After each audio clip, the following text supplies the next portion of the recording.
Question है आपके सामने two beams A and B whose photon energies are 3.3 electron and 11.3 electron respectively illuminate a metallic surface work function 2.3 electron successively. The ratio maximum speed of the electrons emitted due to beam A to that due to beam B is. तो एक numerical type आपके सामने, चलिए solve करते हैं। पहले छोटा सा कॉन्सेप्ट समझ लीजिएगा। कॉन्सेप्ट क्या है, मान के चलो एक मेटल सरफेस है, एक मेटल सरफेस है और यहाँ से रोशनी आ रही है, मान लो सूरज से रोशनी आ रही है, इसने एक फोटोन भेजा। फोटोन की एनर्जी कितनी होती है, एच न्यू होती है। इसने या फोटोन की एनर्जी आप ई एस मान लो, सोर्स से एनर्जी आ रही है। अब यहाँ पे टकराया इलेक्ट्रॉन था इसके अंदर छिपा हुआ मेटल के अंदर, तो इस फोटोन ने अपनी सारी एनर्जी इलेक्ट्रॉन को दे दी, ले भाई मेरी एनर्जी तू ले ले, मैं तो खत्म हो जाऊंगा, तू मेरी एनर्जी रख ले। इलेक्ट्रॉन ने वो एनर्जी ली और सीधा बाहर निकलना शुरू कर दिया, चल मेरे भाई। अब सरफेस तक आने में उससे कुछ जोड़ लगाने पड़ेंगे, भाई भेद के जा रहा है वो सरफेस को, तो बाहर निकलने में जो एनर्जी खर्च होती है उसको बोलते हैं वर्क फंक्शन। और बाद में जो एनर्जी बचती है उसको बोलते हैं काइनेटिक एनर्जी। वो काइनेटिक एनर्जी के रूप में चेंज हो जाता है, काइनेटिक एनर्जी में यूज हो जाता है। अब एग्जांपल देता हूँ आपको, बेसिक एग्जांपल, टिक की एग्जांपल। फोटोन आ रहा है, उसकी 20 एनर्जी है जी, 20 इलेक्ट्रोवोल्ट एनर्जी है, ठीक है।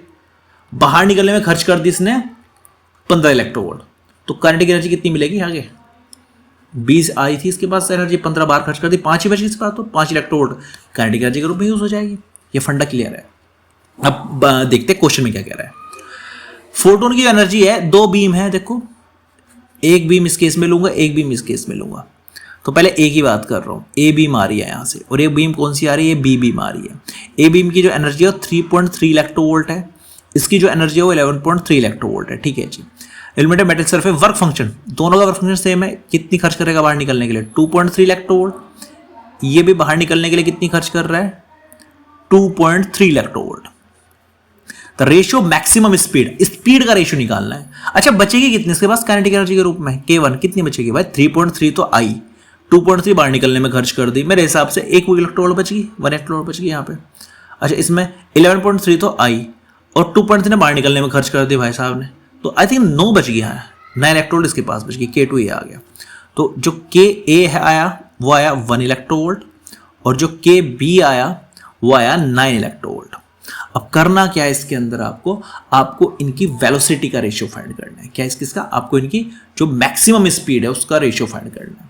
तो सीधी बात है, आप Ka/Kb यहाँ पे रख दो, कितना आ गया 1/9, रेशियो फॉर्म रखते हैं, ये होता है हाफ mv², हाफ mva², इसका क्या आ जाएगा हाफ mvb², और ये आ गया आपका 1/9, चुका तो हो गया, इससे कैंसिल हो गया क्योंकि मास दोनों का सेम रहने वाला है फोटोन्स का, ठीक है।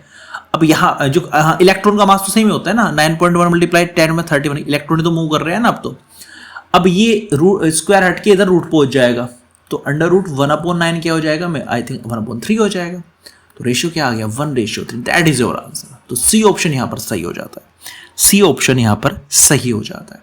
तो बेसिक सी बात थी, बस ये ध्यान रखना, कितनी एनर्जी आई, कुछ खर्च हुई बाहर निकलने में, बाकी खर्च हुई काइनेटिक एनर्जी रूप में। अब वो काइनेटिक एनर्जी का रेशियो पूछता है तो 1:9, और वेलोसिटी का पूछ रहा है तो फॉर्मूले रख के काट पीट के 1:3 इज योर राइट आंसर।